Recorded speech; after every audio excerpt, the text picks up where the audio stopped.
for these people. ఈ జనసమూహం అంతా యేసు ప్రభువు చూసిన తర్వాత ఫిలిప్పుతో ఆయన చెప్పే మాట ఏంటంటే, ఇంతమంది జనాలు ఇక్కడ ఉన్నారు, వారికి భోజనం పెట్టడానికి మనం ఏం చేస్తే బాగుంటుంది అన్నటువంటి విధంగా ఆయన అడిగాడు. Now Philip answered, అప్పుడు ఫిలిప్పు ఆయనకు జవాబు చెబుతా ఉన్నాడు, 8 months wages will not buy enough food for them to eat for even have a bite.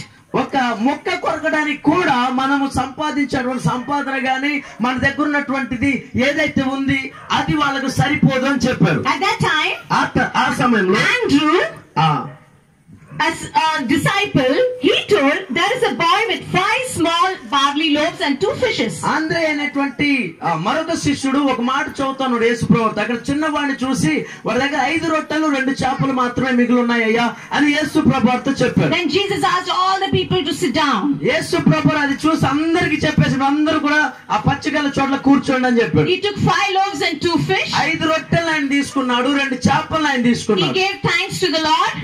దేవుడు వైపు చేతులు ఎత్తి కృతజ్ఞతాస్తుతులు చెల్లించాడు. And he distributed everything to everybody. ఇంకా ఆ ప్రార్థన చేసిన తర్వాత అందరికి కూడా అది పంచమని మాట ఇచ్చాడు. Everybody ate. అందరూ తిన్నారు, They were filled. వాళ్ళు తృప్తి పడ్డారు. And 12 baskets were left over. 12 గంపల వరకు ఆ యొక్క చేపలు రొట్టెలు మిగిలిపోయాయి. Now we learn 3 important lessons from this passage. చదివినటువంటి వాక్యం అయిపోయింది, కానీ ఈ చదివినటువంటి వాక్యాలు 3 విషయాలు మనం నేర్చుకుంటాం ఈ రాత్రి. చాలా జాగ్రత్తగా విందాం. The first point, మొట్టమొదటిది ఏంటంటే, Jesus is our problem solver. యేసు ప్రభువారు మన సమస్యను పరిష్కరించే దేవుడు.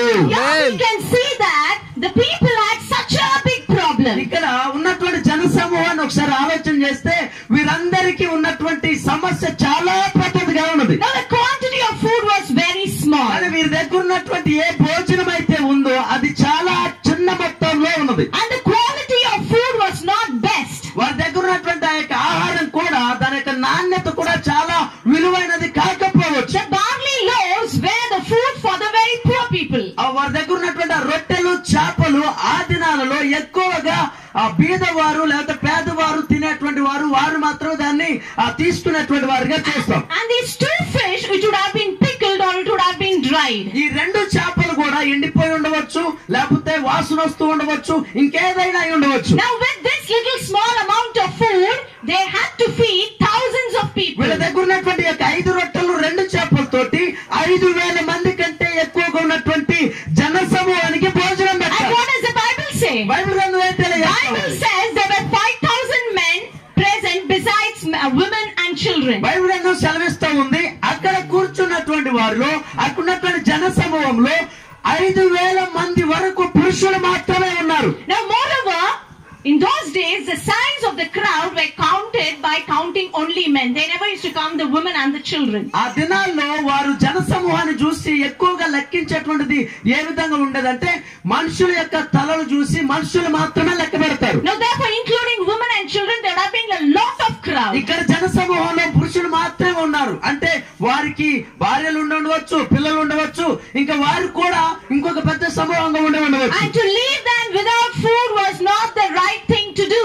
వాక్యం విన్న తర్వాత వారికి భోజనం పెట్టకుండా పంపించడం సరైన పద్ధతి కాదు అని ప్రభువారు ఆ రోజే నియమించారు. But the boy had 5 loaves and 2 fish. కానీ ఇక్కడ ఉన్నటువంటి బాలుడి దగ్గర 5 రొట్టెలు 2 చేపలు ఉన్నాయి. Now this is a great problem for them. ఇప్పుడు అక్కడ ఉన్నటువంటి వారందరికీ కూడా ఒక పెద్ద సమస్యగా తయారైంది. Can they feed 5,000 and plus people with this 5 loaves and 2 fish? 5 రొట్టెలతోటి 2 చేపలతోటి 5,000